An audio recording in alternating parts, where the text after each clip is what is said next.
Hi friends, ನಿಮ್ಮೆಲ್ಲರಿಗೂ ಕೂಡ ನಿಮ್ಮದೇ ಆಗಿರ್ತಕ್ಕಂಥ ಯೂಟ್ಯೂಬ್ ಚಾನಲ್ ಸ್ಟಡಿ ವಿತ್ ಪರಶುರಾಮ್ಗೆ ಸ್ವಾಗತ ಅಂತ ಹೇಳ್ತಾ, ಇಂದಿನ ವಿಡಿಯೋದಲ್ಲಿ ನಾನು SSLC ಪ್ರಥಮ ಭಾಷೆ ಕನ್ನಡದ ಭಾಗ 1ರ ಮೊದಲ ಗದ್ಯ ಪಾಠ ನಮ್ಮ ಭಾಷೆ. ಸೊ ಈ ಪಾಠದ ಅಭ್ಯಾಸ ಪ್ರಶ್ನೋತ್ತರಗಳನ್ನು ನೋಡೋಣ. ತುಂಬ ಸರಳ, ಸುಲಭ ಮತ್ತು ಉತ್ಕೃಷ್ಟ ಗುಣಮಟ್ಟದ ಉತ್ತರಗಳನ್ನು ಕೊಟ್ಟಿದ್ದೀನಿ.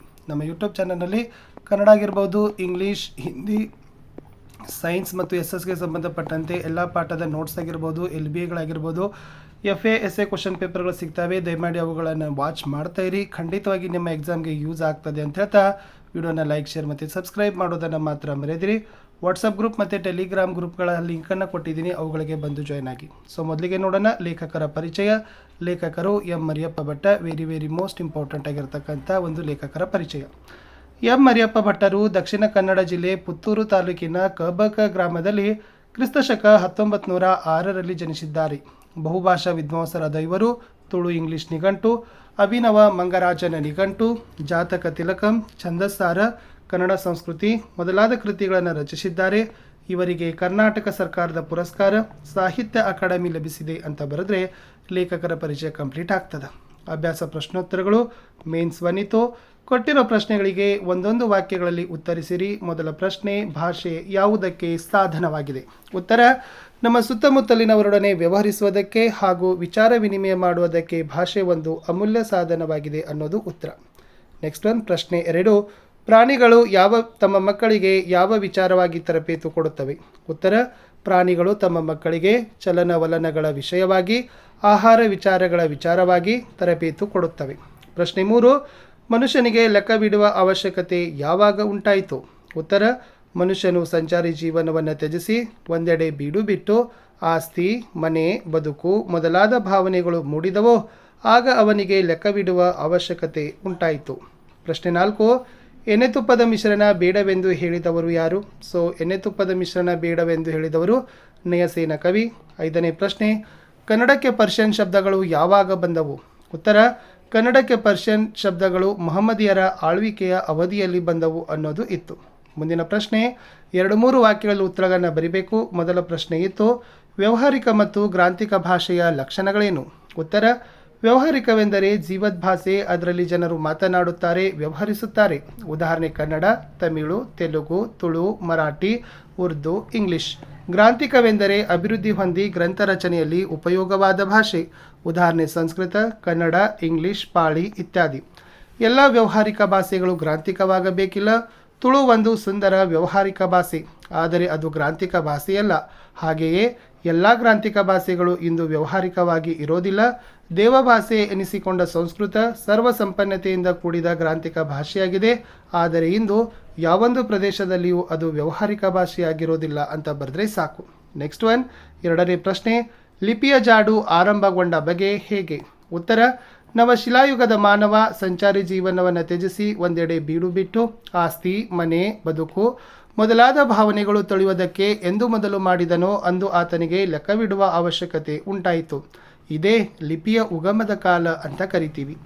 ಯಾವ ಓದು ಬರಹವಿಲ್ಲದ ಹಳ್ಳಿಯ ಕೆಲಸಗಾರನಾದರೂ ಸರಿಯೇ, ತಾನು ದಿನಗೆಲಸಕ್ಕೆ ಹೋದ ಲೆಕ್ಕವನ್ನು ಗೋಡೆಯ ಮೇಲೆ ದಿನಪ್ರತಿ ಒಂದೊಂದು ಗೆರೆ ಎಳೆದು ಗುರುತಿಸಿ ಕೊನೆಯಲ್ಲಿ ಎನಿಸಿ ಲೆಕ್ಕ ಹಾಕಿ ಸಂಬಳವನ್ನು ಪಡಿತಾನೆ. ಹಾಲು ಮಾರುವವರು ಹೀಗೆಯೇ ಲೆಕ್ಕವಿಡುವುದುಂಟು. ಹೀಗೆ ಲಿಪಿಯ ಜಾಡು ಆರಂಭಗೊಂಡಿತು. ಮುಂದಿನ ಪ್ರಶ್ನೆ, ಲಿಪಿಯ ಮೂಲಕ ಜ್ಞಾನ ಭಂಡಾರ ಯಾವ ರೀತಿ ಭದ್ರವಾಯಿತು? ಉತ್ತರ, ಮಾನವನಿಗೆ ಬಿಡುವು ಹೆಚ್ಚಿದಂತೆ ಜೀವನದ ಸೌಕರ್ಯಗಳನ್ನು ವಿಶಿಷ್ಟ ಮೇಧಾಶಕ್ತಿಯಿಂದ ಅಭಿವೃದ್ಧಿಗೊಳಿಸುತ್ತಾ ಹೋದಂತೆ ತನ್ನ ಆಗುಹೋಗುಗಳನ್ನು, ಸುಖ ದುಃಖಗಳನ್ನು ಕಾವ್ಯರೂಪಕ್ಕೆ ಇಳಿಸುವ ಮಾರ್ಗವನ್ನು ಕಂಡುಕೊಂಡನು. ಸಾಹಿತ್ಯ ವಿವಿಧ ರೂಪದಲ್ಲಿ ಬೆಳೆಯಿತು. ಲೆಕ್ಕಪತ್ರಗಳನ್ನಿಡಲು ಉಪಯುಕ್ತವಾದ ಮೂಲಲಿಪಿಯನ್ನು ಮತ್ತಷ್ಟು ಪರಿಷ್ಕರಿಸುತ್ತಾ ಸುಂದರವಾದ ಸಾಹಿತ್ಯ ಕೃತಿಗಳನ್ನು ಬರೆದಿಡುವುದನ್ನು ಮಾನವ ಕಲಿತುಕೊಂಡ. ಆ ಲಿಪಿಯ ಮೂಲಕ ಪರಂಪರೆಯಿಂದ ಬಂದ ಎಷ್ಟೋ ವಿಷಯಗಳನ್ನು ಬರೆದಿಡಲು ಸಾಧ್ಯವಾಯಿತು. ಜ್ಞಾನ ಭಂಡಾರ ಭದ್ರವಾಯಿತು. ಸಂಸ್ಕೃತಿಯ ಇತಿಹಾಸ ಉಳಿಯಿತು. ಪ್ರಗತಿಪಥ ಸುಗಮವಾಯಿತು. ಮುಂದಿನ ಪ್ರಶ್ನೆ, ಕನ್ನಡ ಭಾಷೆ ಹದಗೊಂಡದ್ದು ಹೇಗೆ? ಉತ್ತರ, ಅನೇಕ ಕವಿಗಳು ಕನ್ನಡ ಅಭಿವೃದ್ಧಿ ಹೊಂದಬೇಕಾದರೆ ಕನ್ನಡ ಪದಗಳ ಬಳಕೆ ಹೆಚ್ಚಾಗಬೇಕೆಂದು ಸಾರಿದ್ದಾರೆ. ಅಂಥವರ ವಾಣಿಯಿಂದ ಕನ್ನಡದ ವೀಣೆ ಮೃದು ಮಧುರವಾಗಿ ಮಿಡಿಯಿತು. ಮುಂದೆ ಬಸವೇಶ್ವರ, ಅಲಮಪ್ರಭುಗಳಂಥ ಶರ್ವರೆಣ್ಯರು, ಚಾಮರಸ, ಕುಮಾರವ್ಯಾಸರಂಥ ಕವಿಪುಂಗವರು, ಪುರಂದರದಾಸ ಕನಕದಾಸರಂಥ ದಾಸಶ್ರೇಷ್ಠರು ಸುಲಭ ಮಾರ್ಗವನ್ನೇ ತುಳಿದರು. ತಮ್ಮ ತಮ್ಮ ಅನುಭವ ಸಾರವನ್ನು ಸುಲಭವೂ ಸುಂದರವೂ ಸಹಜವೂ ಆದ ಮಾತುಗಳಿಂದ ಹೃದಯ ಮುಟ್ಟುವಂತೆ ಅಭಿವ್ಯಕ್ತಪಡಿಸಿದ್ರು. ಹೀಗೆ ಕನ್ನಡ ಭಾಷೆ ಹದಗೊಂಡಿತು ಅಂತ ನೀವು ಬರಿಬೇಕು. ನೆಕ್ಸ್ಟ್ ಒನ್, ಆಂಗ್ಲ ಭಾಷೆ ವಿಶ್ವವ್ಯಾಪಿಯಾಗಲು ಕಾರಣವೇನು ಅಂತ ಕೇಳಿದ್ದಾರೆ. ಎಸ್, ಆಂಗ್ಲ ಭಾಷೆ ಯುರೋಪಿನ ಸಾಮಾನ್ಯ ಭಾಷೆಗಳಲ್ಲಿ ಒಂದಾಗಿತ್ತು. ಅದು ಆಂಗ್ಲ ಜನತೆ ಸಾಹಸ ಜೀವಿಯನ್ನಾಯಿಸಿತು, ಬುದ್ಧಿಶಾಲಿಯಾಯಿತು. ಸೂರ್ಯನು ಎಂದೂ ಮುಳುಗನೆನ್ನುವಂತಹ ವಿಸ್ತಾರವಾದ ಸಾಮ್ರಾಜ್ಯವನ್ನು ಸ್ಥಾಪಿಸಿತು.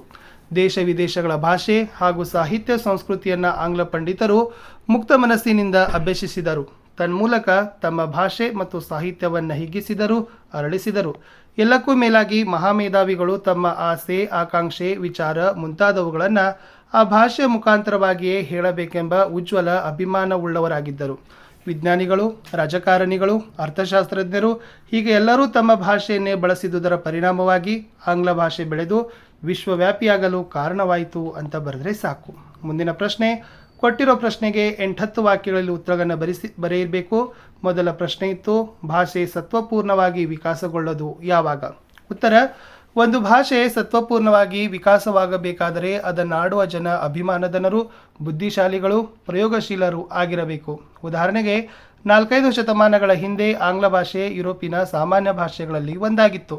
ಇಂದು ಪ್ರಪಂಚದ ದೊಡ್ಡ ಭಾಷೆಗಳಲ್ಲಿ ಒಂದಾಗಿದೆ. ಇದಕ್ಕೆಲ್ಲ ಕಾರಣ ಆಂಗ್ಲ ಜನರ ಸಂಕಲ್ಪ, ಭಾಷಾಕೃತಿ ಕಾರಣವೆಂದು ಹೇಳಬಹುದು.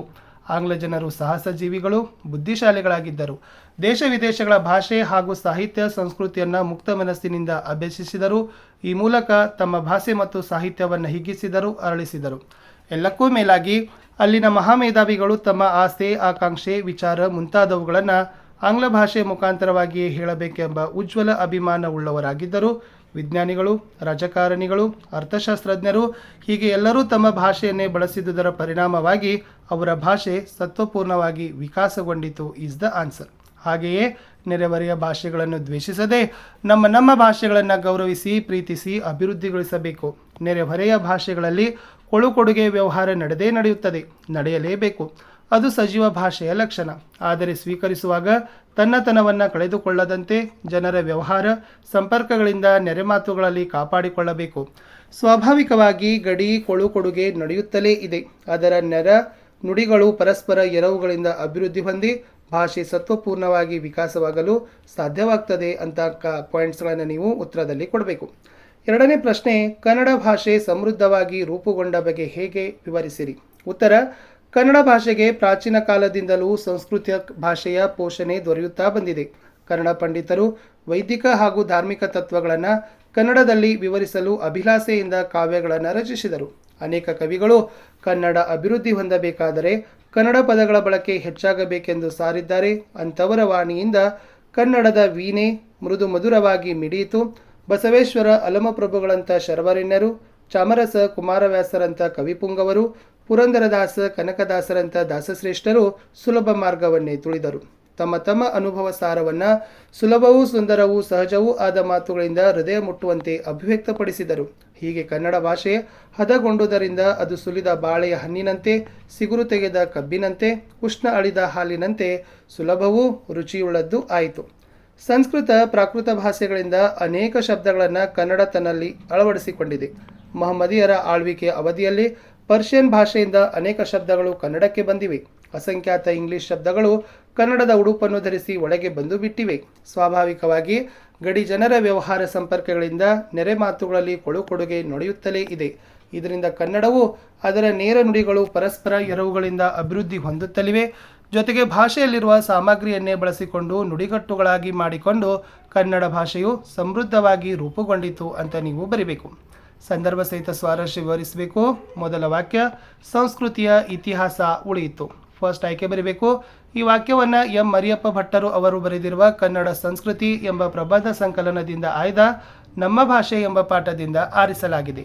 ಸಂದರ್ಭ, ನವಶಿಲಾಯುಗದ ಮಾನವ ಸಂಚಾರಿ ಜೀವನವನ್ನು ತ್ಯಜಿಸಿ ಒಂದೆಡೆ ಬೀಡು ಬಿಟ್ಟು ಆಸ್ತಿ, ಮನೆ, ಬದುಕು ಮೊದಲಾದ ಭಾವನೆಗಳು ತಳೆಯಲು ಪ್ರಾರಂಭಿಸಿ ಜೀವನದ ಸೌಕರ್ಯಗಳನ್ನು ವಿಶಿಷ್ಟ ಮೇಧಾಶಕ್ತಿಯಿಂದ ಅಭಿವೃದ್ಧಿಗೊಳಿಸುತ್ತಾ ಹೋದಂತೆ ತನ್ನ ಆಗುಹೋಗುಗಳನ್ನು, ಸುಖ ದುಃಖಗಳನ್ನು ಕಾವ್ಯರೂಪಕ್ಕೆ ಇಳಿಸುವ ಮಾರ್ಗವನ್ನು ಕಂಡುಕೊಂಡನು. ಸುಂದರವಾದ ಸಾಹಿತ್ಯ ಕೃತಿಗಳನ್ನು ಬರೆದಿಡುವುದನ್ನು ಮಾನವ ಕಲಿತುಕೊಂಡ. ಲಿಪಿಯ ಮೂಲಕ ಪರಂಪರೆಯಿಂದ ಬಂದ ಎಷ್ಟೋ ವಿಷಯಗಳನ್ನು ಬರೆಯಲು ಸಾಧ್ಯವಾಯಿತು. ಜ್ಞಾನ ಭಂಡಾರ ಭದ್ರವಾಯಿತು, ಸಂಸ್ಕೃತಿಯ ಇತಿಹಾಸ ಉಳಿಯಿತು, ಪ್ರಗತಿ ಪಥ ಸುಗಮವಾಯಿತು ಎಂದು ಹೇಳಿದ ಸಂದರ್ಭವಾಗಿದೆ. ಸ್ವಾರಸ್ಯ: ಭಾಷೆ ನಾಡಿನ ಪರಂಪರೆ, ಸಂಸ್ಕೃತಿ, ಇತಿಹಾಸವನ್ನು ಉಳಿಸಲು ಬೆಳೆಸಲು ಸಹಾಯಕವಾಗ್ತದೆ ಎಂಬುದು ಸ್ವಾರಸ್ಯಕರವಾಗಿ ಮೂಡಿಬಂದಿದೆ. ಎರಡನೇ ವಾಕ್ಯ: ತಕ್ಕುದೇ ಬೆರಸಲಿಕೆ ಘೃತಮುಮುಂ ತೈಲಮುಮುಂ. ಆಯ್ಕೆ: ಈ ವಾಕ್ಯವನ್ನು ಎಂ ಮರಿಯಪ್ಪ ಭಟ್ಟರು ಬರೆದಿರುವ ಕನ್ನಡ ಸಂಸ್ಕೃತಿ ಎಂಬ ಪ್ರಬಂಧ ಸಂಕಲನದಿಂದ ಆಯ್ದ ನಮ್ಮ ಭಾಷೆ ಎಂಬ ಗದ್ಯಪಾಠದಿಂದ ಆರಿಸಲಾಗಿದೆ. ಸಂದರ್ಭ: ಕನ್ನಡಕ್ಕೆ ಬಹಳ ಪ್ರಾಚೀನ ಕಾಲದಿಂದಲೂ ಸಂಸ್ಕೃತದ ಪೋಷಣೆ ದೊರೆಯುತ್ತಾ ಬಂದಿದೆ. ವೈದಿಕ ಹಾಗೂ ಜೈನ ಧಾರ್ಮಿಕ ತತ್ವಗಳನ್ನು ಕನ್ನಡದಲ್ಲಿ ವಿವರಿಸಬೇಕೆಂಬ ಅಭಿಲಾಷೆಯಿಂದ ಅನೇಕ ಪಂಡಿತರು ಉತ್ತಮ ಕಾವ್ಯಗಳನ್ನು ರಚಿಸಿದರು. ಆದರೆ ಅವರಲ್ಲಿ ಅನೇಕರು ಕನ್ನಡವನ್ನು ಸಂಸ್ಕೃತಮಯವನ್ನಾಗಿ ಮಾಡಿಬಿಟ್ಟರು. ಇಂಥ ಪರಿಸ್ಥಿತಿಯನ್ನು ಗಮನಿಸಿ 12ನೇ ಶತಮಾನದ ನಯಸೇನ ಕವಿ ತಕ್ಕುದೇ ಬೆರಸಲಿಕೆ ಘೃತಮುಮುಂ ತೈಲಮುಮುಂ ಎಂದರೆ ಎಣ್ಣೆ ತುಪ್ಪದ ಮಿಶ್ರಣ ಮಾಡುವುದು ಯೋಗ್ಯವಾದುದಲ್ಲ. ನಮಗೆ ತುಪ್ಪವೂ ಬೇಕು, ಎಣ್ಣೆಯೂ ಬೇಕು, ಸಂಸ್ಕೃತವೂ ಬೇಕು, ಕನ್ನಡವೂ ಬೇಕು. ಆದರೆ ಎಣ್ಣೆ ತುಪ್ಪದ ಆಸ್ವಾದು ಮಿಶ್ರಣ ಬೇಡ ಎಂಬುದು ನಯಸೇನನ ಅಭಿಮತವನ್ನು ಲೇಖಕರು ಹೇಳಿದ ಸಂದರ್ಭವಾಗಿದೆ. ಸ್ವಾರಸ್ಯ: ಕನ್ನಡ ಭಾಷಾ ಸಾಹಿತ್ಯದಲ್ಲಿ ಸಂಸ್ಕೃತ ಪದಗಳನ್ನು ಸೇರಿಸಿ ಕಾವ್ಯ ರಚಿಸಿದರೆ ಕಾವ್ಯ ರುಚಿಸುವುದಿಲ್ಲ, ಅದು ಅಸ್ವಾದು ಎಂದು ಕನ್ನಡ ಭಾಷಾ ಶುದ್ಧತೆಯ ಬಗ್ಗೆ ಹೇಳಿರುವುದು ಸ್ವಾರಸ್ಯಪೂರ್ವವಾಗಿ ಮೂಡಿಬಂದಿದೆ. ಮುಂದಿನ ವಾಕ್ಯ: ಸಿಗುರು ತೆಗೆದ ಕಬ್ಬಿನಂತೆ, ಉಷ್ಣ ಅಳಿದ ಹಾಲಿನಂತೆ. ಆಯ್ಕೆ: ಈ ವಾಕ್ಯವನ್ನು ಎಂ ಮರಿಯಪ್ಪ ಭಟ್ಟರು ಬರೆದಿರುವ ಕನ್ನಡ ಸಂಸ್ಕೃತಿ ಎಂಬ ಪ್ರಬಂಧ ಸಂಕಲನದಿಂದ ಆಯ್ದ ನಮ್ಮ ಭಾಷೆ ಎಂಬ ಗದ್ಯಪಾಠದಿಂದ ಆರಿಸಲಾಗಿದೆ.